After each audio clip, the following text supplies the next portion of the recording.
Hello, my name is Dr. Robert Waples. I'm a professor of economics here at Wake Forest University, a senior fellow at the Independent Institute, and the co-editor of the Independent Review. And I'd like to welcome you to the sixth debate in the Diana Davis Spencer Debate Series. This series has been made possible with generous support from the Diana Davis Spencer Foundation and is a partnership between the Intercollegiate Studies Institute, the Wake Forest Economics Department, and the Wake Forest Center for the Study of Capitalism. The goal of this debate, this series of debates, is to promote the exercise of free speech and to provide a model for civil discourse and debate that will help us move forward on addressing the important issues facing our society today. The topic of today's debate is how to fix the American economy. Specifically, tonight we want to dive into the topics of industrial policy and trade. For a long time, free market economics has had a lot of influence in American economic policy. However, that consensus is being challenged from the right and the left, with concerns about China, immigration, and the hollowing out of American industrial communities. There's never been a more important time to take up these questions. So tonight we have brought together two leading thinkers on industrial policy and trade to debate these questions and others. Now I would like to introduce our debaters for this evening and then explain the format of the debate.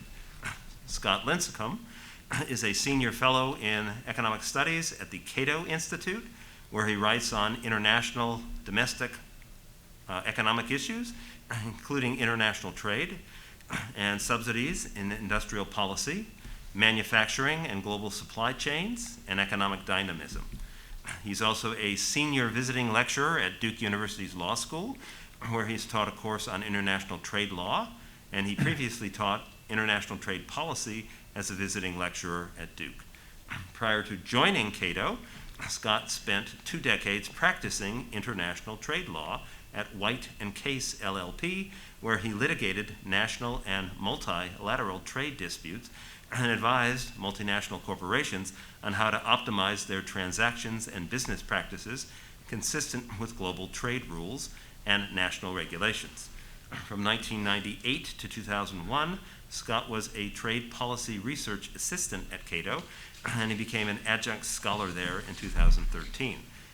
During that time, Scott authored or co-authored several policy papers, as well as numerous op-eds on trade and economic issues, and he is routinely featured on TV, radio, and print media.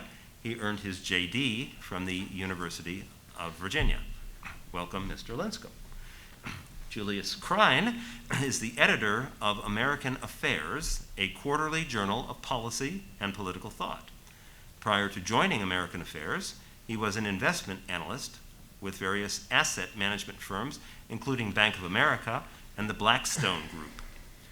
His writing has appeared in the New York Times, the Washington Post, American Conservative, and other publications. He is a graduate of Harvard University. Welcome, Mr. Krein. And now for the plan of our debate. First, Mr. Lincecum and Mr. Krein will provide their opening statements, which will be followed by questions from me. Then, some of the students in our live audience and others watching online will be able to pose their own questions before we conclude with some closing remarks from our guests. To the students watching online, you will see on the right side of your screen a Q&A section, so please write your questions there, and we will get to as many of those as we can at the end. So now let's begin with our guests' opening statements. They each have 5 minutes. Mr. Lincecum, we'll start with you. Thank you, and thank you all for having me. It's great to be back in Winston. So I only have a few minutes here, and I thought that instead of boring you with 5 minutes on how awesome trade and free markets are, I'd actually just start by outlining, I think, 5 essential themes that I think we're going to keep hearing all night, that I hope will kind of inform your understanding of what we're talking about. So theme 1, the global economy is far more complex and resilient than we think and that many people claim. On the complexity side, you're often told about China versus the United States and bilateral trade balances and the rest. But the reality is that the global economy is an intricate web of millions of producers, shippers, traders, wholesalers, retailers, and consumers, all working in real time to deliver stuff around the world. For example, your iPhone might say that it is made in China, but it actually is composed of hundreds of parts made all over the world using intellectual property from Cupertino, California, and all sorts of snazzy marketing devices that get us to press those buttons a lot. The global economy also includes a lot of things that we don't think of at all, like knowledge, digital services, and even virtual goods, if you play Fortnite, for example, that we don't see or even talk about. Well, why does this matter? Because simple statistics or simple solutions that you hear so much about trade rarely actually make sense in the real world. On the resiliency side of things, while we've heard a lot about the fragility of supply chains and the need for resilience, these systems actually turned out to be far more robust than we think, in large part due to flexibility and open markets and open trade policies. This includes the United States, believe it or not. Contrary to the conventional wisdom, for example, the United States is still the second largest manufacturer in the world in terms of output, a top destination for foreign direct investment in manufacturing, and our industrial capabilities are historically, on a historical basis, still expanding. Supply chains are also constantly adapting to the moment, long before policymakers ever decide to act. An example is actually the supply chain crisis we're going through right now, or went through in 2020. As you may recall, stories of empty shelves, of failed globalization, of export restrictions by nervous countries. Well, the reality is that yes, demand exploded, supply collapsed, and nobody, not even China, was prepared to handle it. But that's a simple story that didn't end in April 2020. Instead, the United States economy, the global economy, and those dastardly supply chains adapted. There was new investment in metal goods in the United States, retooled production lines, new market entrants, and yes, imports to fill in the gaps. According to the United States International Trade Commission in December of 2020, this crisis had basically solved itself by the end of the year. Yes, things weren't perfect. There were some demand gaps, some supply gaps, but except for rubber gloves, of all things, in a lot of the areas that we think of, pharmaceuticals, cleaning supplies, PPE and the rest, N95 masks, things actually turned out to be pretty good given the circumstances. And oh, by the way, of course, we're cranking out vaccines right now at multiple manufacturing destinations here in the United States at these kind of pre-existing manufacturing plants. Theme number 2 now. When it comes to US trade and industrial policy, there's actually very little new under the sun. So first, we will get into this a bit more in a bit, but industrial policy has a definition, and we've actually done a lot of it in the past. And I think that we can learn a lot from this history, especially in the 1980s, where the last time managed trade and industrial policy were very hot in the United States. Indeed, when I'm reading books, I'm writing a paper for this right now, and the rhetoric and policies are eerily and actually sometimes humorously similar. We see market failures in strategic industries, the US losing ground to actually Asian countries, the need for tariffs or trade deals or subsidies or buy American rules and the rest to fix these supposed market failures. Well, and we also, this history shows that we tried a lot of interventionist policies, especially in the high-tech space, in semiconductors, LCD screens, supercomputers. And it turns out that the successes in these areas for US government policy turned out to be the exceptions, not the rules.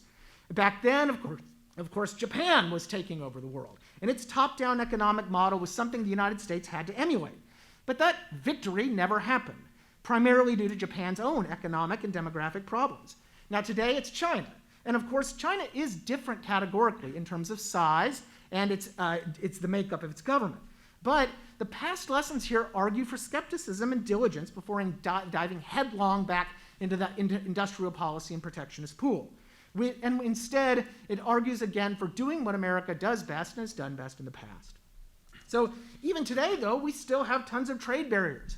Contrary to the rhetoric, we do not live in a free market paradise. And the results, again, are not very good. We used the Defense Production Act on things that had nothing to do with COVID, for example. Trump's metals tariffs actually harmed manufacturing and didn't help the industries.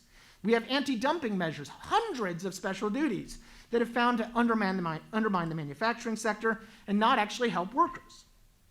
It's just legal profit-taking. We can learn from these things. Theme 3, free markets aren't perfect, but they're actually pretty good.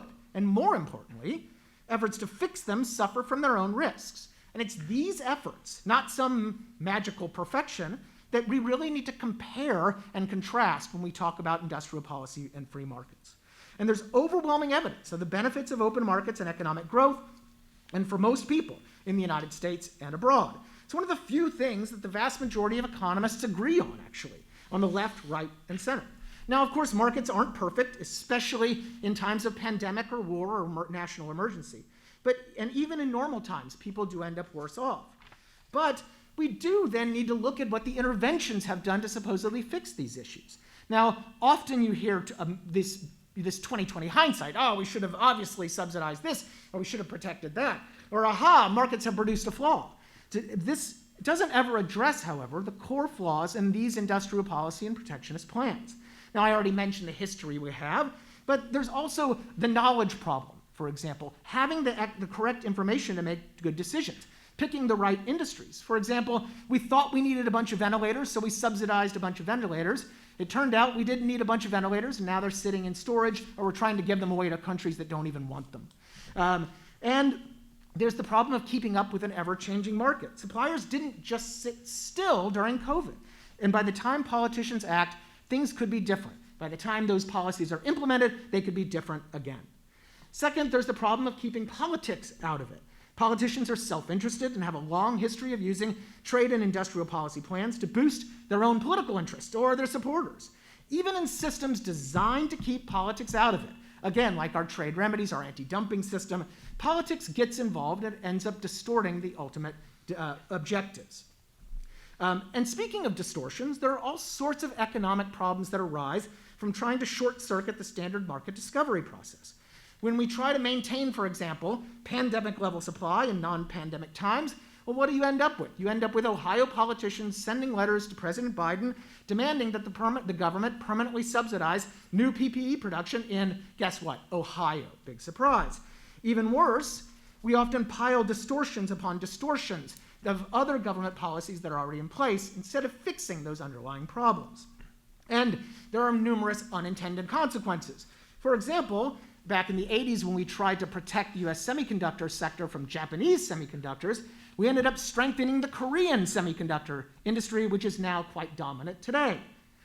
There's also the problem of high costs, seen and unseen. This is budgetary overruns, opportunity costs, crowding out private investment. For example, in the Kodak pharmaceutical deal, where shareholders rushed in based on an implicit government backstop, ignoring other active producers in the United States, such as Fujifilm, right down the road here in North Carolina.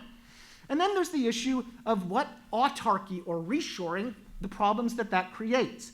For example, we actually have semiconductor production here in the United States, but when there happened to be a freak ice storm in Texas, who could predict that, that actually shut down that production. Chemical plants in Texas right now are shut down, roiling the very same global supply chains that we blame on trade. So even reshoring doesn't solve the problems of emergencies and shocks to supply and demand. Next, theme 4, cheap t-shirts do matter. Now, consumer goods, frequently denigrated, but this misses, am I over time? But keep going. This misses 2 key things. First, consumption and material comfort still really matter. Access to low-cost goods, food, clothing, shelter, and the rest, they matter very much. And today's global market is the greatest abundance machine ever seen anywhere. It's estimated that we gain thousands of dollars a year from globalization broadly defined. Second, the very systems that delivered these magical iPhones or cheap t-shirts also deliver the important things, like vaccines, for example. And we can talk more about the BioNTech and Pfizer vaccine and how much it depended on multinational investment, on global collaboration, on global supply chains, and on transportation and logistics networks designed to deliver iPhones and cheap t-shirts. Finally, many of the problems is theme 5. Many of the problems supposedly caused by trade and supposedly fixable by better trade policies have little to do with trade at all. Whether it's trade deals or Chinese imports or the China shock, when you actually dig into the literature, what you see are there are much larger phenomenon going on that are causing the supposed problems created by trade. This includes deindustrialization, for example, which actually is happening all over the world, including places like Japan and Germany that have active industrial policies and trade surpluses. Domestic policy often matters a lot more, and there are just simply seismic forces affecting all nations pretty much equally. So in general, All of this argues for humility about the things we can change and skepticism regarding the miraculous plans that will supposedly solve all of life's problems, real or imagined. Thank you. Okay, Mr. Krein, your opening statement.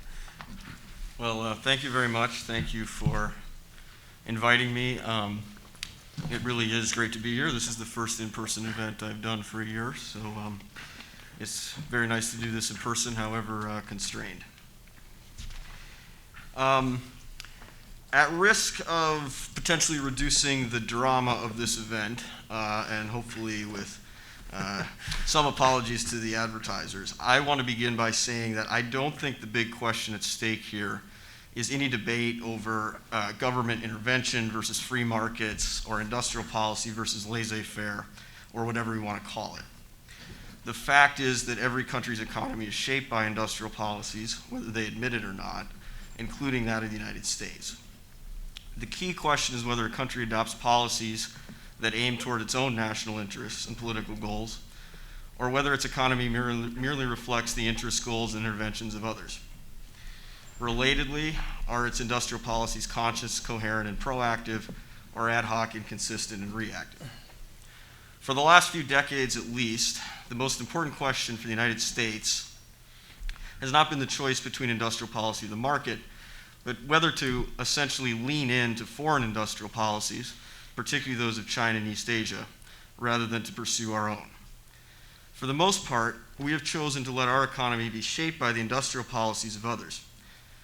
The reason this seemed attractive, on the one hand, is that it allowed for lower consumer prices in the immediate term. Subsidized manufacturing in Asia leads to cheaper consumer goods in the United States. At the same time, and perhaps even more importantly, large multinational corporations have been able to increase their profits and margins through offshoring, labor, and tax arbitrage. Meanwhile, the financial industry has benefited from rising asset prices, and ever larger capital flows resulted from the global trading imbalances. Unfortunately, there are also significant downsides to simply leaning into foreign industrial policies. First, as Asia subsidized capital-intensive industries like manufacturing, those sectors became increasingly unattractive and uncompetitive in the U.S. Investment dried up, industries, skills, and capabilities migrated overseas. Over time, these included increasingly advanced and strategic industries, and the trade deficit in advanced technology products has continued to widen. Just to give a partial list of industries lost: telecom equipment manufacturing like 5G infrastructure components, ultra-heavy forgings for nuclear reactors, permanent magnet electric motors, rare earth element and other mineral processing and device fabrication, rechargeable batteries, LED manufacturing, liquid crystal displays, fiber optics components including laser diodes and photovoltaic cells, drone hardware, active pharmaceutical ingredients, other critical pharma components, advanced semiconductor fabrication, integrated circuit packaging, wind turbines, solar panels, passenger rail, many aspects of robotics, and on and on. Even when sectors haven't been lost, such as aerospace, we are increasingly losing capabilities. Boeing, for instance, has increasingly outsourced key elements of wing design as well as software with drastic consequences. In other words, we got short-term profits and financial returns, they got industries and capabilities. One problem here, of course, is that many of these industries are vital to national security. If a foreign power with a history of aggressive cyber espionage is required to build your and your allies' telecom network, you may have a problem. Likewise, if you can't produce generic drugs, you might have a problem. Another issue, which I would argue is even more fundamental, is that losing the capacity to compete at the technological frontier of more and more industries inevitably hurts productivity growth, and losing capital-intensive sectors inevitably depresses investment. The story originally used to justify offshoring and shedding manufacturing was that the higher corporate profits gained from taking advantage of subsidized Asian manufacturing and cheaper labor would be used to build a so-called new economy, one that was more advanced, more productive, offered better jobs, and so on. But that never happened. Investment actually went down. Productivity growth went down. Increased corporate profits went to financial engineering, inflating financial asset prices punctuated only by periodic crashes when bubbles burst. The result was a radical bifurcation of the economy into those who captured increasingly concentrated financial and intellectual property rents on the one hand, and those who were forced into low-value services on the other. In recent years, both sides of this economy are under increasing pressure. It was always assumed that America would retain technological leadership in key sectors, and it was even said that shedding manufacturing would somehow enhance its ability to develop productive breakthrough technologies. Yet we have lost technological advantages in many strategic industries, and now we have much stronger and wealthier competitors taking direct aim and committing massive resources to achieving tech supremacy, as seen in China's Made in 2025 program. Meanwhile, wages have been stagnant in the parts of the service economy where most people are employed. They cannot sustain the consumption growth necessary to support an increasingly consumption-dependent economy without either destabilizing increases in consumer credit, as in the housing bubble, or increased transfer payments. Finally, given both of these pressures, financial asset valuations have become more dependent than ever on government intervention, all the while corporate executives say they have no productive use for their capital other than buying back shares, and the financial industry sits on record amounts of dry powder. The only way to escape this downward spiral is to reallocate capital away from financial asset inflation toward more productive uses, whether through direct government investment or by changing private sector incentives according to our own industrial policy, rather than simply reflecting the policies of other countries. Okay. Well, thank you for those opening statements, which were very thorough. Our first question for each of you, it relates to the industrial policy you've already begun talking about. So industrial policy refers to efforts by the government to change the country's industrial structure and promote targeted sectors of the economy so that they can grow and compete more effectively with producers from other countries, with the goal of enabling the entire economy to grow more quickly, thus spreading prosperity to the wider population. Often this industrial policy refers to efforts to boost manufacturing industries and infrastructure. Often, industrial policy involves subsidies to certain sectors of the economy, including subsidies aimed at spurring innovation, such as in the renewable energy sectors. Proponents say that industrial policy has worked well in other countries, but critics say that it has a bad track record in the United States. Julius Krein, what do you say? What's your take on IT? Thank you. First, it's been interesting for me over the course of my life to see American exceptionalism go from "we're so great we can do anything" 20 years ago to "we're so stupid we can't do anything even if others can do them." My guess is that we're actually not that exceptional in either a positive or negative way. Taking a bit of a wider view, I would argue that industrial and development policy has been the dominant tradition in American economic history. From Hamilton's tariffs to Henry Clay's American system and infrastructure improvements to the Homestead Act, the Morrill Act, railroad land grants, the U.S. has a long history of industrial policy. As with anything, I'm sure one could debate the details, but I don't think anyone could call it a total failure. Then, of course, you had War Industries Board in World War I and the mobilization for World War II and Cold War defense industrial planning, which shaped the economy for decades. Even today, I would say we are basically living off the last gasp of previous industrial policy. Silicon Valley, the commercialization of the internet, biotech, even finance are all beneficiaries of direct or indirect industrial policy, along, of course, with a number of industries with strong ties to defense. The U.S. agriculture industry, too, is a long-running U.S. industrial policy story, and whatever criticisms you want to throw at American agriculture, it is highly productive and world-leading. But I assume that your question was aimed more at some of the discrete measures supporting manufacturing that have been undertaken more recently. And it's certainly the case that many of those have not worked, or I wouldn't be here arguing what I'm arguing.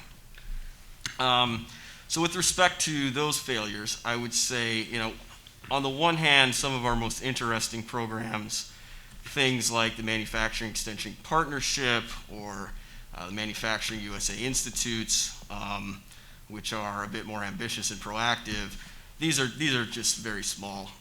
Total budget of $200 million or so for both of them, compared to equivalent program budget about $2 billion in Germany, and a new program that Germany announced about $80 billion. and Germany, of course, a smaller country. So that's one obvious problem. On the bigger stuff, I think it's unfortunate that this country seems to have a very hard time learning from others and what others have been successful with respect to industrial policy. And we have never really updated our playbook. Tariffs, etc., we're still operating as if it's 1821. And that might work to protect existing industries, but it's certainly not going to build new ones or help recover lost ones. And even with the Trump tariffs, on the one hand, the administration pursued the tariffs. On the other, they were attempting to cut some of these other programs to boost manufacturing, like the Manufacturing USA Institutes I mentioned. So unfortunately, it was just very incoherent. We seem to have a view of industrial policy in the US that it's sort of going out and supporting some failing former champion.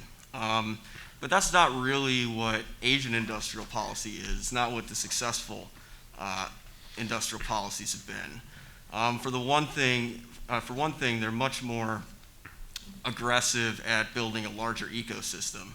If you look at things that, say, cities, provinces, and the national government in China have done, they have very aggressively planned and built significant supply chains and multiple steps of them. The other thing is that they have often involved setting up multiple companies and then having them either compete with each other or benchmarking them on various metrics, usually actually export proficiency, how much they exported, to determine what sort of new support or grants or other changes they might receive in the future. The US prefers to wait, I think in part because we just assume that the market will provide magically. But we sort of do nothing, and then when a strategic industry starts failing, we rush in to bail it out. Or when there's some big market dislocation, we rush in to bail it out, without actually setting up a coherent plan, a goal, changing the structural problems that were part of it in the first place, integrating it with trade policy, what have you. Another issue is I think we've been, in general, far too reliant on tax policy, which goes to the same thing. I mean, for example, and I think Scott agrees with me on this, we did the research tax credit a while ago, and yes, on paper, research spending went up. In practice, a lot of companies are basically just reclassifying ordinary business expenses as R&D. And even with the Trump tax cuts, not really industrial policy, but we sort of assumed that, well, if we cut taxes, and it was marketed this way, well, we'll get a big boost in investment. That never materialized, and for the most part, policymakers haven't really addressed that or thought through why, though they are beginning to.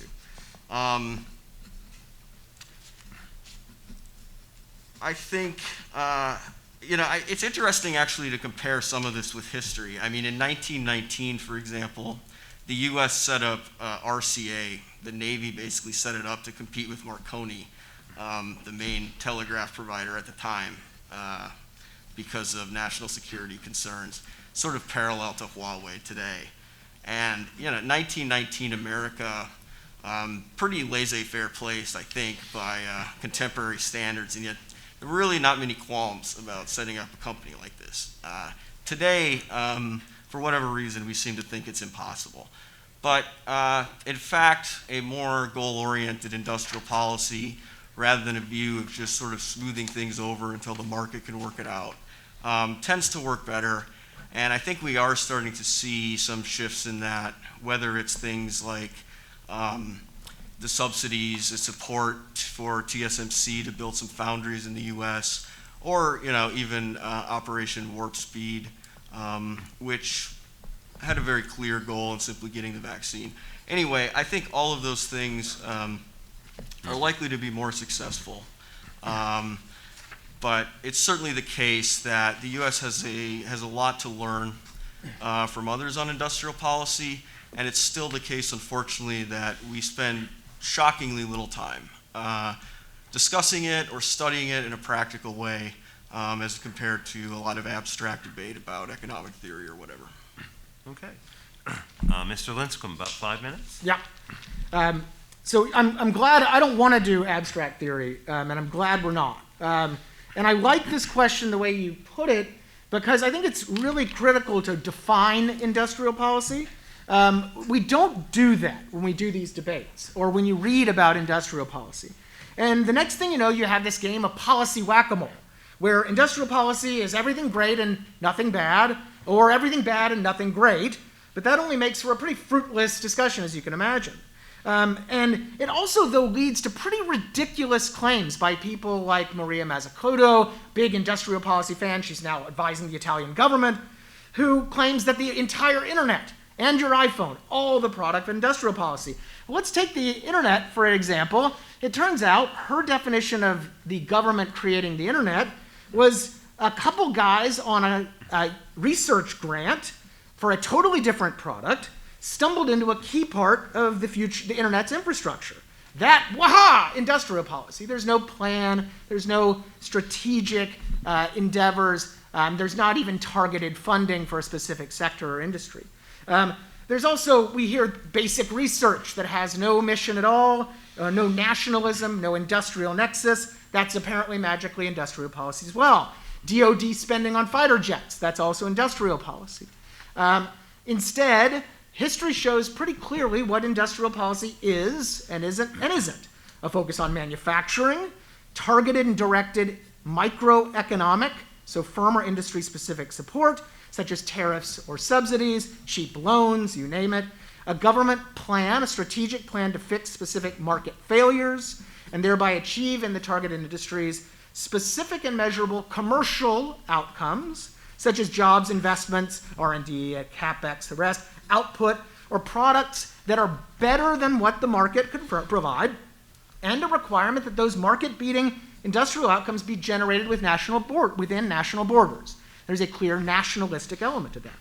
Now, this definition, I think, really focuses discussion, and it puts it where I think a lot of industrial policy advocates probably don't want, because that's where we can get into the weeds. So let's start with, has industrial policy really worked elsewhere? Well, yes, there have been successes in industrial policy. It'd be ridiculous to have a discussion if there weren't any successes. But there also have been a lot of failures, some of them highly comical, like Argentina's effort to build its own iPhone via tariffs, local content measures, subsidies, and the rest. As you can imagine, it did not work out, unfortunately, for Argentina. The results were disastrous, and there are many other disasters around the world.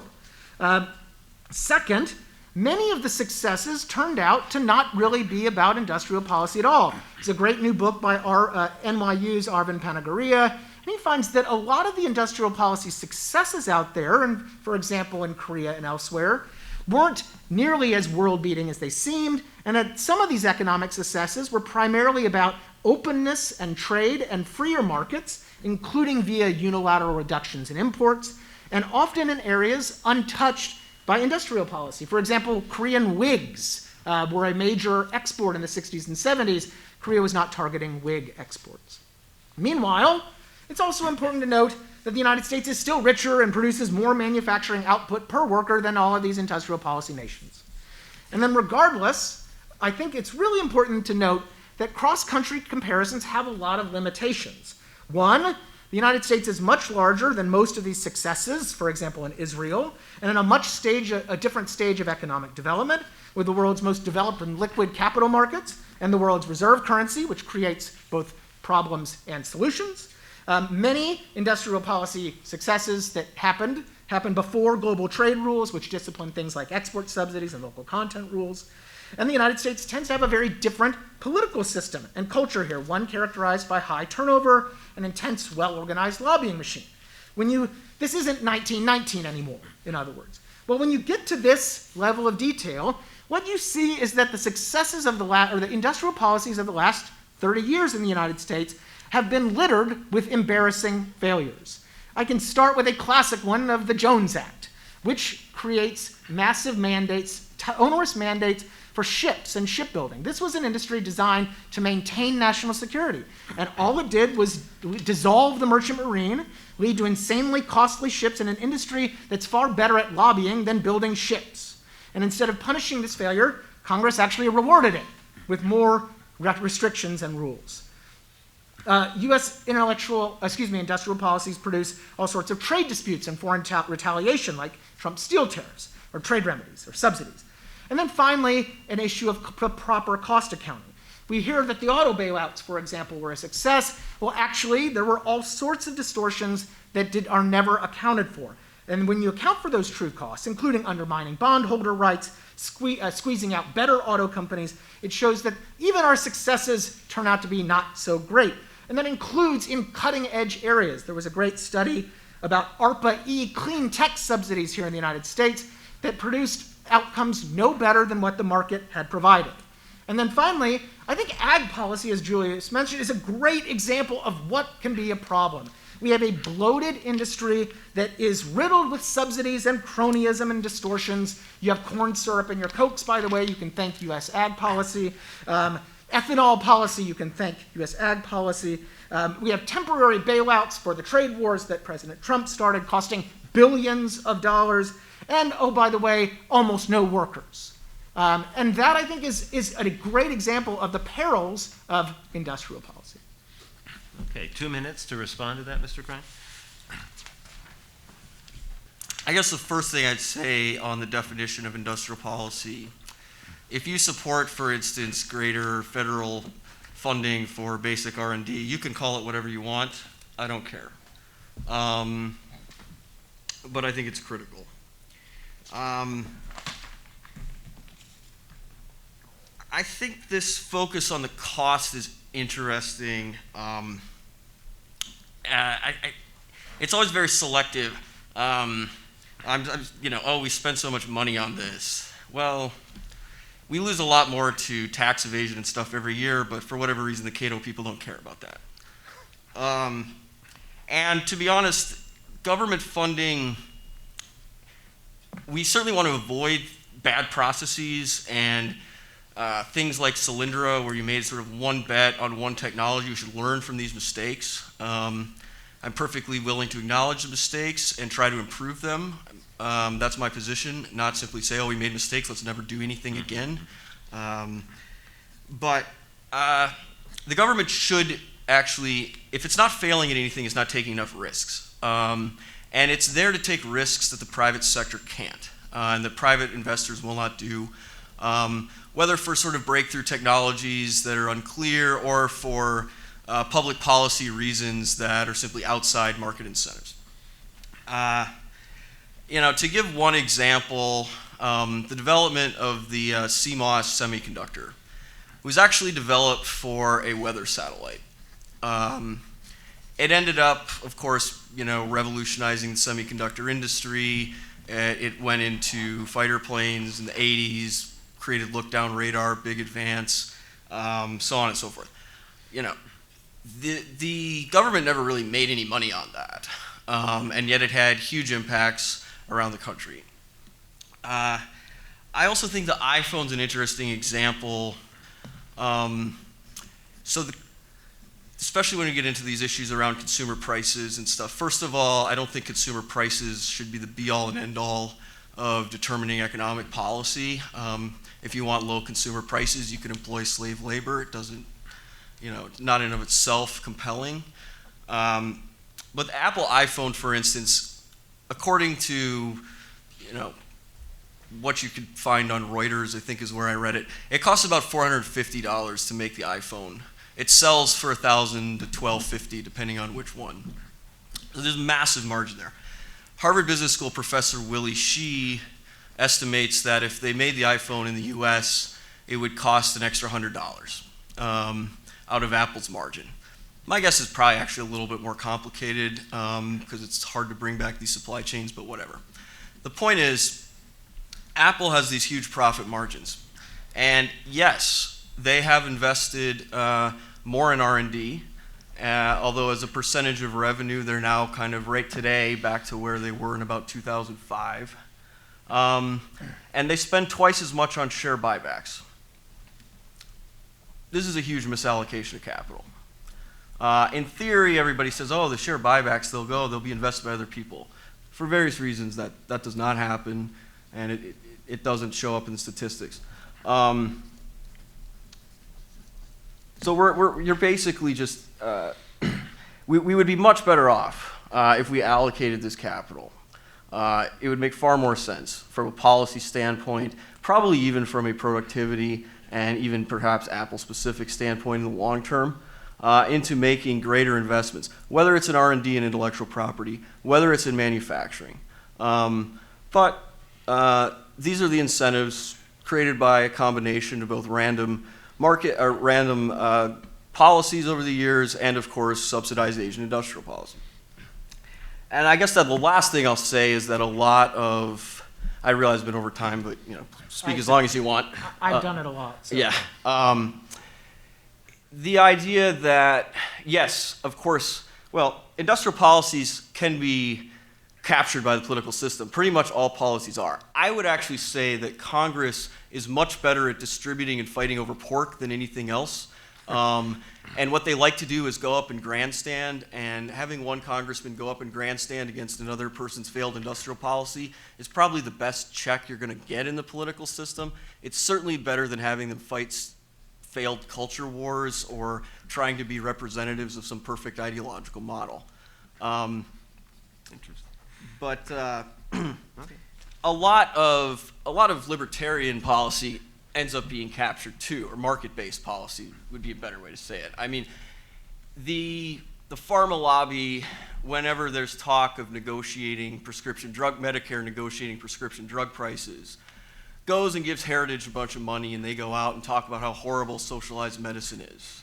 But then whenever you have something like Obamacare or something like that would boost spending on pharma prices, or if anyone tried to cut Medicare, the pharma lobby would be on the other side.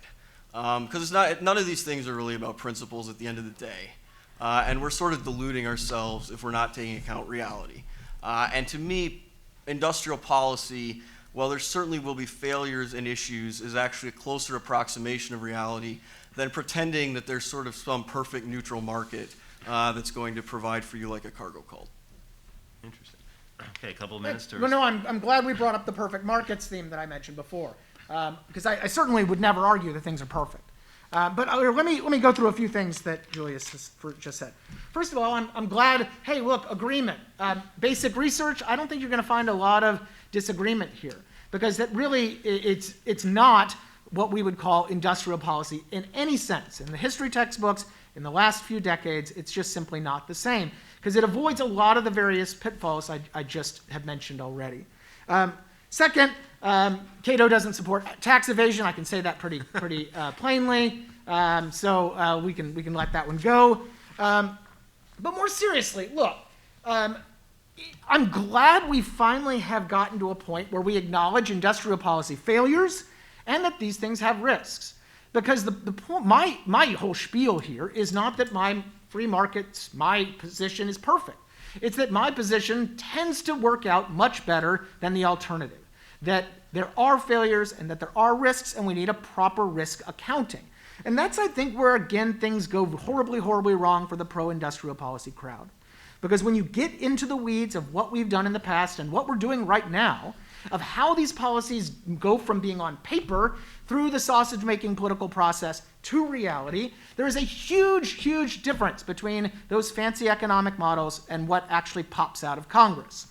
And I think, again, semiconductors are a fantastic example of that. Because in the 1980s, we did all sorts of subsidies and protectionism and trade agreements to boost the semiconductor industry to fight off Japan. The results were laughably bad. So bad, in fact, that it caused the offshoring of the US computer industry because they couldn't get the chips they needed to make computers. So bad, in fact, that they picked the wrong darn chips. That it turns out they picked DRAMs when there were it doesn't matter, we picked the wrong chips, okay? Things were so bad that the Japanese government was forced to buy US chips they didn't even want and ended up dumping them in the Tokyo Bay. things were so bad that we ended up creating this consortium called Sematech that did nothing for the first 5 or 10 years until, guess what? They brought in foreign competition to help them out. Now Sematech's not so bad. It's mostly private. Of course, consumer prices aren't the end-all, be-all. But consumer prices are important. That $100 or whatever it is that Julius mentioned, I've actually heard that it's significantly more. It doesn't really matter. That $100 that is not spent on an iPhone is spent elsewhere in the economy. I trust the system, the free market system, consumers, investors, and the rest, to put that money to better productive use than the government, than a bunch of politicians sitting around thinking about things like ethanol subsidies and not about what is actually the best use of that capital. This not only means better livelihoods for Americans, it not only means higher economic growth, which is good, but it tends to produce better outcomes, and that's the point. And oh, by the way, there is no evidence that these share buybacks that we hear so much about have crowded out private investment in any way. Cliff Asness did this big study a little while ago. I won't bore you with the details. Again, no relationship between share buybacks and R&D investment by the Russell companies involved. And then finally, the idea that politicians act as a check on American industrial policy, as someone who has spent almost 25 years doing this stuff, is pretty comical. I mean, you look at the Jones Act, for example, it's just such a great example. The Jones Act lobby has a fake think tank in a parking lot of the shipping union. This produces studies that politicians wave around every so often to keep the Jones Act alive. Cato has been trying to get Jones Act reforms for decades. The policy is horrible. It does not produce good outcomes. It imposes horrible costs. It starves out places like Puerto Rico during hurricanes. And then the reality is there have been no reforms. There is no check. Because politicians, instead of checking each other, they actually team up and then go off and do other boondoggles together. This is a classic thing in the, for example, ethanol area, for example. So again, the point is not perfection. The point is simply, what is the better approach? And I think it's quite plain from the history, from the weeds, that it's a more market-based system. Okay. Well, time for our second question, then. Time to discuss trade per se. When I was born, exports equaled about 5% of U.S. GDP, and imports were about 4% of U.S. GDP. Both have risen substantially in the past few decades, with exports peaking at 14% of GDP and imports at 17.5% of GDP a few years ago, although both have fallen a bit. So more recently, exports are now 10% of the economy, and imports about 13%. So it's not just that exports and imports are growing as a share of the economy, but also notice that we've gone from running trade surpluses to running chronic trade deficits, and the largest of those deficits is with China. One of the most important policies of the Trump administration aimed at reducing the trade deficit and was framed as getting a better trade deal with China. So, Mr. Lincecum, what should we do about trade and trade deficits? Yeah, so I'll start with the trade deficit by saying that we should basically ignore it. That is especially when we're talking about trade policy and industrial policy. Well, why? How can you ignore the trade deficit, right? It's the scorecard for all of trade. Well, it turns out it isn't. I will not try to bore you with all of the econ here. But the fact is that trade deficits are generally not driven by trade policy. I know that's kind of mind-bending, but it's quite true. Tariffs, FTAs, and the rest do not drive trade balances. Instead, global macroeconomic forces, namely relative savings and investment in various countries, are what drive your trade balances. So using the trade balance as a trade scorecard is just stupid. The flip side of the trade deficit, moreover, is an investment surplus. Every dollar that goes out of the country in a trade deficit comes back in terms of capital. Now, we can argue about whether some of this capital is productive or some of that isn't. It doesn't really matter in the grand scheme, because the point, again, is that the trade deficit is not the problem. It is not what's driving these investment flows. And again, when you see big multinational investments, if you drove, for example, from here down to Montgomery, Alabama, go through Charlotte, go down I-85, you're going to see a bunch of big multinational auto manufacturing plants. That is the product, in a way, of our trade deficit. That is foreign capital coming back to the United States and being spent on manufacturing. and industrial production, right? So most of the trade deficit reflects the attractiveness of the US economy as a place to invest. Thus, if you like those plants down in Alabama, then you like the trade deficit. A rising trade deficit can, in theory, I will grant, change the composition of the US workforce, but it doesn't affect overall employment. In fact, in the United States, due to these macroeconomic forces and the US dollar's place as a reserve currency, what you actually see is that the trade deficit tends to expand when the economy expands, regardless of what trade policy does in the meantime. And that's, again, due to all those macro forces.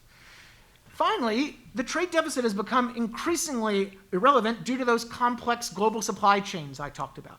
Your iPhone might say that it's a $500 import from China, but it actually only contains about $20 worth of content from China. It contains content from the United States, from US manufacturers, from Japan, from Korea, from Taiwan, and the rest. Even though it says it's a $500 import. Well, all of our gross trade statistics show those types of things. They are not dictated in terms of value added.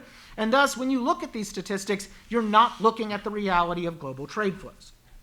For these reasons, most economists don't think a chronic trade deficit is a problem to be solved, especially in the United States, unless some economists think that there can be drastic imbalances. But here, again, there hasn't really been much of a problem for a long time. The trade deficit has sat around 3% of GDP for almost a decade. There was an imbalance in between 2000 and 2010, no, 2005-ish. But then again, we've hovered around the same percentage for almost 30 years. So if you can worry about the macro issues, go ahead. But the trade deficit itself, you really shouldn't worry too much about. Finally, Trump tried to fix the trade deficit and failed miserably using trade policy. And in doing so, he revealed many of the points above. Despite lots of tariffs and new, more protectionist trade deals, the trade deficit was unfazed. It even ticked up a little bit due to some tax cuts and spending. Yes, the Chinese bilateral trade balance went down, but guess what? It was offset by larger trade deficits with Europe and Vietnam. That's what we call trade diversion 101, and goes back to those big macro forces I mentioned earlier. And I think Trump's tariffs also show us what we should do with trade policy, and that's liberalize it. Tariffs on steel and other goods may have helped those companies, but they actually have been shown to harm manufacturing. They actually didn't help the factories and workers themselves in the longer term. And they hurt millions of workers in the process. They bred retaliation by foreign countries, depressed investment. Julius mentioned how the tax cuts didn't work. Didn't mention that we also launched a trade war in mid-2018 that did all sorts of crazy things to investment. Meanwhile, we see that, again, the steel companies, the aluminum companies didn't become thriving industries. And by contrast, countries that tend to have lower trade barriers tend to have higher growth, more job, lower inequality, higher incomes. They also avoid a lot of those sticky political problems I mentioned, and help hundreds of millions of the world's poorest escape global poverty. So trade liberalization is a pretty good deal. Finally, one last thing with respect to China. The goal here should again be diversity of supply, not reshoring of supply. There are agreements like the Trans-Pacific Partnership that can lock in even better deals, more liberalized trade with places like Vietnam. We actually have, for some reason, the Trump administration started going after Vietnam too. And we can have other laws that can address legitimate national security issues, but those are very narrow and should be the exception, not the rule. Okay, Mr. Krein. Before I get to trade, I want to go back to just a couple of other things. First of all, I mean, the case of Japan. Japan, in a sense, it ceased looming so large in the American economic context for many reasons, but it wasn't simply a free market miracle. In the first place, we did the Plaza Accords, adjusting currencies, which the Japanese, at least, are very upset about, or were. Secondly, there were all kinds of different voluntary agreements that the Reagan administration undertook. And third, Japan faced new competition from other Asian countries like Korea, in part because of those countries' own industrial policies. And the fact is, we never got the industries that we lost back, including the ones that are still viable, important industries. And even after 2 lost decades, or the lost decades in Japan, 2 lost decades in the United States, Japanese GDP is weak because their population is shrinking, but per capita growth is actually better than the US.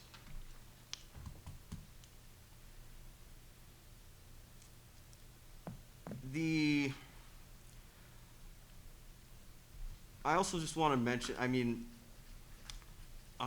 there was a point about undermining the cost of some of this stuff. You know, oh, we made some ventilators that were never used. I would argue that that is the least worst cost, overproduction like that, the least worst cost you can have. Certainly better than a major shortage, and you know what? Some people made money. It was a stimulus program. That's fine. Like I said, this country was basically built on Congress allocating pork. That's what we should be doing. And the fact is, we still have a semiconductor industry, in part because of those subsidies, even though obviously they weren't what they should be, and some of these other things didn't work. You know, the Jones Act's 100 years old. There've been a few revisions of it since then, but and I'm not, you know, I don't know who's funding Cato to fight the Jones Act or whatever. I'm just kidding, but you know, it's a pretty small thing. I have no big stake in the Jones Act. I really don't care about it that much. I just haven't studied it. But you know, if the point is, has the Jones Act resurrected U.S. shipping to say overtake Samsung Heavy Industries in Korea? No, obviously. I don't know if that's what it was for. Is it for to sort of maintain some kind of merchant marine for whatever national security or other purpose? That's what the military at least says from time to time. Well, you know, it's done that. And I think,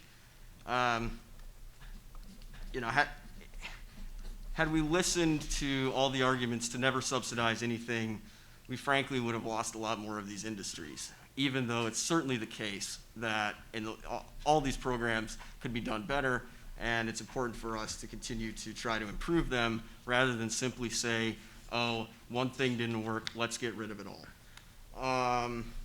Now, to get to trade, I agree, for instance, that trade deficits in and of themselves not a sufficient statistic to guide policy. For example, the Democratic Republic of Congo has a pretty balanced current account, more balanced than the US at least, but they're on the bottom of every supply chain, not exactly a model to aspire to. On the other hand, though, having very large trade deficits implies you know, a lot of financial imbalances, which does seem to contribute to financial instability, which may be a problem in its own right. But I would say the only way the U.S. needs to reindustrialize, and undertake more efforts to pursue these strategic sectors, regardless of the trade deficit. I also think that undertaking those efforts to reindustrialize would probably lead to decreasing in the trade deficit, whether it is through increasing U.S. exports or import substitution.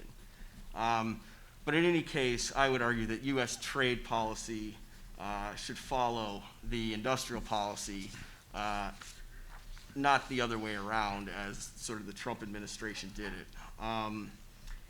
It may be necessary to protect infant industries and guard against, again, increasingly strong Asian subsidies. What China, for example, has set out, saying that they plan to have 70% of Chinese biotech medical devices made by China, that they intend to compete in all of these high-end industries. And we're talking trillions of dollars. Refusing to acknowledge that is just as bad as basically being like a Japanese MITI and deciding which industries are going to succeed and going to fail. If you do nothing about that, they will fail. And for whatever reason, you know, Cato spends a lot more time fighting against U.S. policy than ever warning anybody else about potential problems with their policy. Just an interesting aspect of it that I've never quite been able to figure out, other than that, again, the essence here is not actually the market, it's to take advantage of this sense of taking advantage from a financial perspective of Asian subsidies. Just a few other quick things. I mean, potential things we could do on trade policy. I mean, we don't generally use our consumer market the way others do. Other countries, you want access to our consumer market, you have to use technology, you have to transfer technologies to us. We could do that in areas we're behind. We have pretty aggressive industrial policy and protections for intellectual property and investor rights. We have done much less for labor. We could balance that out. Another interesting thing, the Israelis for time basically prohibited licensing technologies developed with their government support abroad, outside of Israel. And then they changed it to add a pretty substantial fine if you wanted to do that. That's an interesting idea, particularly because a lot of the issues in the US involve kind of a scale-up problem. We develop the technology, and then when it comes to anything capital intensive, there's either no investor appetite or no capacity to do it. Doing something to strengthen those incentives to build the technologies we develop here, I think would be a positive. Yeah, I'll stop there. Okay. A couple of minutes to respond to that, Mr. Lincecum. Sure. Where to begin? So, look, I'm just going to hit a few points that I think there were a couple things in there that just reflect some pretty basic errors or misunderstandings. I'm not quite sure. Let's start with the fact that we could somehow juice exports through import substitution. Well, this again goes back to that. I didn't say that. Okay, I said we could either increase our exports or support. But, I didn't say that. Sorry, and somehow affect the. Oh, sorry, I apologize. But then I'll just get into why that's just. There's a lot of problems with attempts to apply some sort of mercantilist approach of import substitution and export promotion combined. And the problem there goes back to, again, the complexity I talked about before. It is not simply Team USA and Team China. The fact is that American multinational enterprises, manufacturers here in the United States, recall we still do have a big manufacturing industry, use imported inputs from all over the world and rely on global export markets and global capital markets. So when you start doing things like blocking imports, you end up actually diminishing exports as well. There's a ton of economics literature that shows that our largest exporters are actually our largest importers. So, and when President Trump went off and tried to block imports, well, guess what? Exports went down too. They went down too because, again, manufacturers need those inputs, or they at least need alternatives so they can't get put over a barrel by the US steel industry. But second, there's retaliation. And this goes back to the fact that we live in a global market with a World Trade Organization and a global trading system. Countries don't just sit there and go, oh, you got us. They retaliate. They retaliate through lawful means and unlawful means. And that's precisely what happened in the last few years.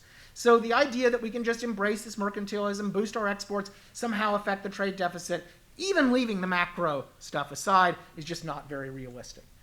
But next, I'm going to just ignore the Cato thing and just say that we're a US think tank. So of course we focus on US policy. But that said, we do also do a lot of other things. For example, I'm actually working on a project now on the Chinese economy and focusing on the myth of the unstoppable Chinese economic juggernaut. For example, China has significant potential concerns related to demographic decline, related to productivity decline, related to the diminishment of the private sector and the growth of these moribund state-owned industries, related to, of course, crackdowns that are driving investment out of the country, and not even getting into the human rights problems that we, of course, despise. Beyond that, the mere existence of Chinese subsidies in no way guarantees China's success. And we can look at semiconductors as a perfect example of that. The Chinese government has spent tens of billions of dollars to create its own national champion. The results, most experts agree, is an industry that is at least 10 years behind the United States, still dependent on US semiconductor manufacturing technology, and in no way a real threat, regardless of what subsidy-seeking CEOs in the United States will tell you. Now, in fact, what is actually driving a lot of the Chinese government's newfound desire to be self-reliant? Well, guess what? United States bellicosity towards China over the last few years, including US export controls that have denied the Chinese government those materials that I just discussed. Maybe that's a good thing. We can debate that. That's fine. But the idea, again, that this is just fait accompli, that we cannot rely on the things that have made America great. I actually still kind of think America's awesome. I think there are some things that America does very well in a free market capitalist system, an open society, freer trade, a lot of immigrants. I like these things. Then, you know what? I think when we lean into those things and don't try to copy China, things could be pretty okay. Okay. A couple of minutes to respond to that, Mr. Krein. Sure. Just to clarify, I don't think our industrial policy should be to target a certain trade deficit number or whatever. I agree with you on that. I would merely saying that I think if you did reindustrialize, especially in key strategic sectors, you likely would see a decline in that. But I'm not advocating for targeting a current account target. I mean, if you're into studies and that sort of thing, there's an interesting one from the World Bank, I believe, discussing the kind of supply chain dependency of the various countries. And it shows that, well, the U.S., yes, of course, there's all kinds of cross products in there. Chinese manufacturing using U.S. products, U.S. using Chinese. But the U.S. is far more dependent on Chinese inputs than China is on U.S. outputs. That in and of itself, there are many different implications of that, but this idea of complex supply chains and all that, yes, they're complex, but there's a reason we have a massive trade deficit. With respect to the semiconductor industry in China, I mean, there's sort of three components of it. There's kind of the high-end the design stuff, which the U.S. is still very good at, world leading in part again because IP, and so far that has been less of a target of Chinese subsidies and other subsidies over the last few years. And the other part is the kind of high-end fabs, which the Taiwanese now are dominant in. The U.S. used to be dominant in that too. That has been the case for a while. And then there is kind of another part of it, usually called like packaging and testing. Admittedly, seen as low end, but China has actually made significant inroads in that sector over the last few years, attained pretty decent market share. So you could say, was all that spending worth it from an American-style return on capital perspective? Most Americans would probably say not, but it's not that they haven't made any progress at all, or are incapable of gaining share in this sector. They clearly have made strides. They have built an industry from nothing that is now at least somewhat competitive in certain subsectors. And I'm sort of reminded, there was, you can go look at some congressional testimony from like 2002 or 2004 or something like that. An AEI China expert named Dan Blumenthal, I don't really know him, I met him a few times, and nothing against him, seems like a good guy. But he's up there, he's testifying, the idea that Huawei or any Chinese company could ever have a dominant role in telecom equipment manufacturing is just totally absurd, is what he said. Well, 15 years later, Huawei is the dominant telecom equipment manufacturer. And they did that with a lot of subsidies, a lot of failures along the way. But I certainly, who knows what will happen? They're not guaranteed success, but I think they're certainly more likely to succeed if they're not countered at all by the U.S. Okay, it's now time for questions and answers. So we have a mic in the back, yes? And so we'll start with the students here in the Pew Auditorium. If you've got a question, you can direct to one or both or either of our discussants. Please raise your hand and we'll bring the mic over to you. A lot of people are wondering practically about how can we help, whether via free markets or via industrial policy, or I don't want to put the distinction like that, but how can we help bring back manufacturing jobs, or should we be interested in bringing back manufacturing jobs? How can we help places like Youngstown, Ohio, that has been sort of hollowed out in recent years? Yeah, I think that there is a couple things that we need to step back and understand first. And that is that certainly the dramatic changes in the US economy over the last 30 years have impacted certain communities, Youngstown, Ohio, or Appalachia, or whatever. But we're at a debate about trade and industrial policy, and I think it's really important to understand that this is not merely an issue of trade and industrial policy. There are a lot of other things going on in these places, and this goes back to the fact that we really need to stop thinking about trade or manufacturing as a panacea that's somehow going to solve all of the problems in these communities. Second, it's also really important to know that a lot of communities in the United States have adapted to the China shock or whatever it is, or the last 20 plus years, and are now thriving.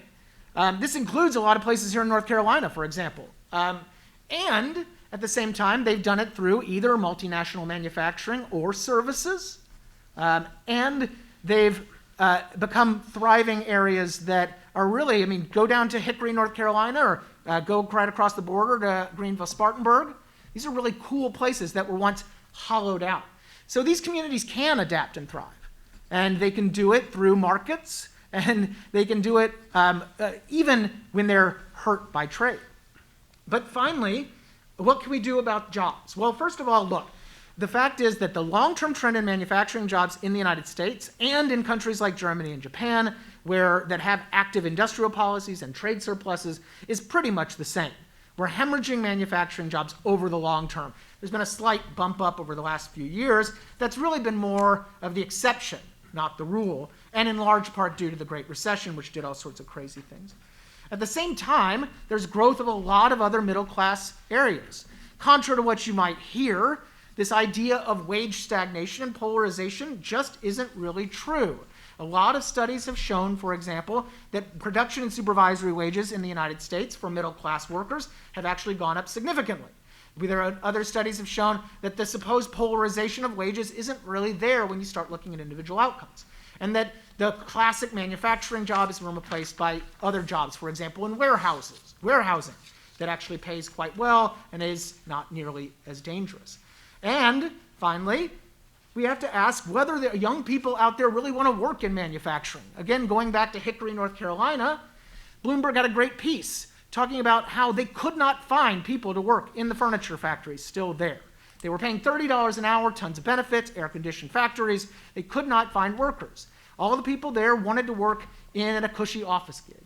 And that creates, I think, more broadly, some real challenges to trying to create prosperity in these communities through manufacturing jobs. It's just not very realistic. Before I get to that, I want to go back to something Scott said earlier about retaliation, which is very important. And I do. It's absolutely true that U.S. measures in the Trump administration accelerated China's desire for semiconductor independence and other things. Now, they were interested in this before. They were pursuing this before, but it did accelerate them. And I think the export control issue is a very tricky one. It makes sense for some defense things, but not something that I think one wants to undertake. And in part, we undertake it because of weakness. And I think if we invested more in these technologies and had more confidence in our own innovation, we'd have less concern about doing that. But in any event, when China retaliates, my strategy will be to send Scott over there to tell them why they shouldn't do it. With respect to the jobs thing, I haven't emphasized the manufacturing jobs piece in this discussion, and I guess compared to others who argue about this stuff, I tend not to make as large a deal of it. In part because, of course, manufacturing jobs are declining in numbers. Though they have gone down much faster in the US, and there also is an interesting study that showed that whereas the US lost both blue-collar and white-collar jobs in manufacturing, in places like Germany and Japan, they lost the blue-collar jobs, but kept the white-collar jobs. But in any case, in my view, even if all these jobs were robots, and by the way, the US lags behind most of the world in automation. Even if all these jobs were robots, were done by robots, that would be even more reason to bring them back.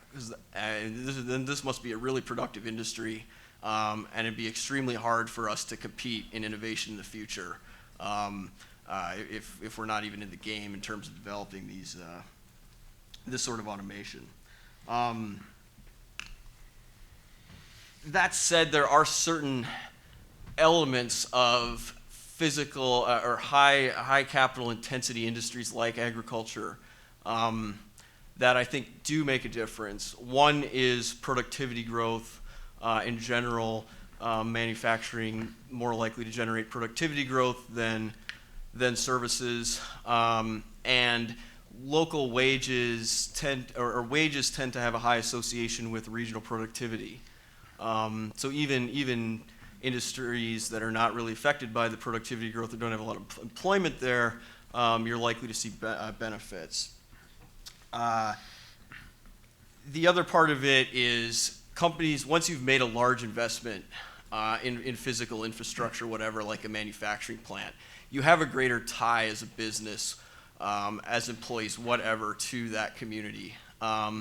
And there's at least some reason to think that it probably lends itself to greater overall stability, maybe a bit more worker bargaining power in a broad sense. I mean, the company doesn't want to have a strike that shuts down a plant that's very expensive, that sort of thing. So I think there are elements related to the manufacturing industry that are very important for workers. I don't think that, we could definitely bring some jobs back, but, we should look at this more as a productivity issue, not a jobs program. And with respect to individuals, most local communities sort of attempt to do what you could call industrial policy or development, is, maybe the more accurate term or their term. There's, it's understood at the state level, the local level. It should be better supported at the national level. And that is, again, how the more successful industrial policies, whether in Asia or wherever, have functioned. Hello, this is directed at you, Mr. Lincecum. I was curious how, if you could elaborate more on how a trade deficit allows for companies in these multinational groups, like you mentioned, bringing factories to America, like the ones in Alabama that you mentioned. Yeah. And to simply, if you could provide an example of an industry or a sector that would benefit more from a free market system like the one that you are promoting. Would benefit from a free market system. So a manufacturing industry? Yes, sir. Okay. Sure. So let's start with the trade deficit. Very simply, when you buy an import, you have dollars. Those dollars can either be spent on wherever that country, let's call it Japan. You can buy an export from Japan. That's one way to spend those dollars. Or excuse me, Japan can, I apologize. When you buy an import, you give them dollars. Those dollars can be spent on a US export. Or those dollars can be spent in the United States on something else, on a factory in Alabama, for example. So, by law of economics, there is a mirror image, investment surplus, capital surplus, for your trade deficit. You have a trade deficit of $1,000, you're gonna have a capital surplus, so capital coming into the country of $1,000. Iron law. There's gonna be a couple dollars lost or whatever, but generally that's the case. So a trade deficit does not, in and of itself, mean deindustrialization or anything like that, because those dollars are coming back. Now, sometimes those dollars don't come back in a factory. They can come back in real estate. They can buy debt. Those types of things, however, really nothing to do with trade. Those have to do with macroeconomic policies and the attractiveness of various investments. But I would note, quite importantly, the United States remains the top destination for manufacturing foreign direct investment in the world. I did a study that was out in January. We had more FDI in manufacturing in 2018 than China had in their entire economy in 2018, not just manufacturing. So there is still a lot of FDI, foreign direct investment, going on. Now, what industry could benefit from a freer trade environment? Well, I think looking at a couple of the industries that we do quite well, automotive and aerospace are two areas that are quite dependent on free markets and free trade. Yes, some of these get subsidies. Yes, there are some tariffs here and there. But in general, these are industries that worked through NAFTA, World Trade Organization agreements, and the rest to create these pretty awesome global supply chains to create world-beating products. And, by the way, they've increased jobs in those sectors, investment in those sectors as well, and output in those sectors over the last 20 years. Just a couple of points. I mean, one, something like 98% of the FDI goes to acquisitions. The foreign direct investment is just acquisitions. It's not actually greenfield development. The vast majority of it is just going to treasuries, other public market securities. Basically, again, it's inflating asset prices. The financial sector loves it. It doesn't really do anything for the productive economy. And, well, you know, I mean, there's a reason why surplus countries, whether it's Korea or China or Germany, build more factories.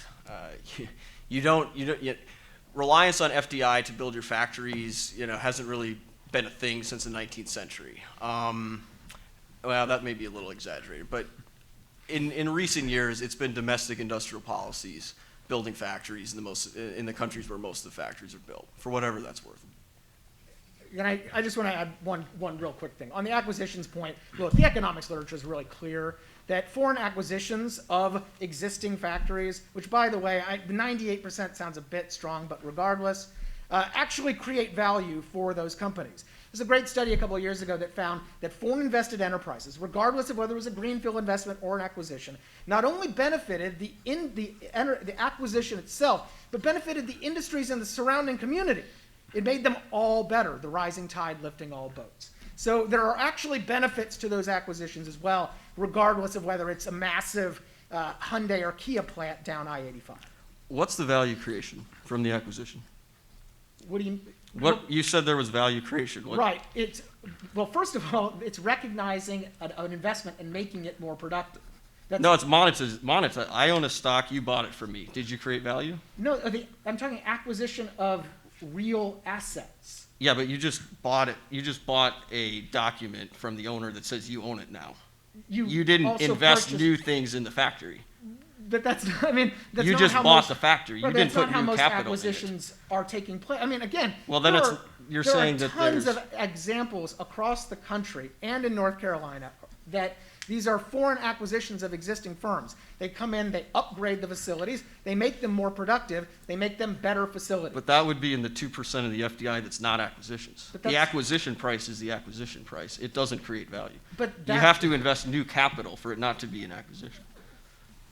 I'm a little confused as to where you're going with this. If you buy a stock, doesn't matter if the company's private or not. You could buy it, you know, a public share of KKR owns a factory, and you just buy the company from KKR. Right. You haven't invested any new capital in the company. You just bought the ownership of the company. Right, because you recognized value in the company. You monetized value for the previous owner. You did not invest new capital into the company. So I guess we're talking about two different things.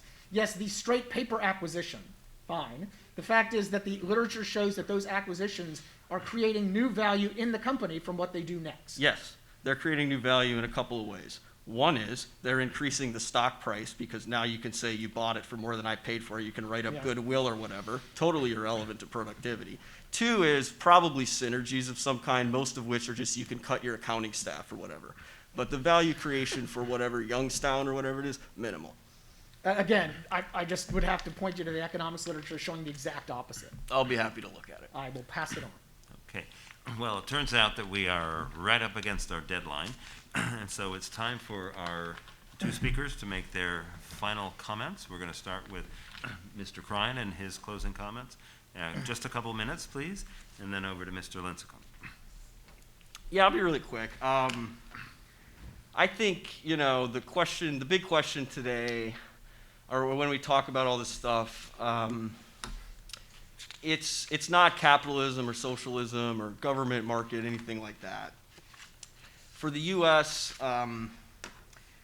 it's really whether organizing your economy on return on equity, return on financial assets, drives actually optimal outcome, whether economic or other policy-wise.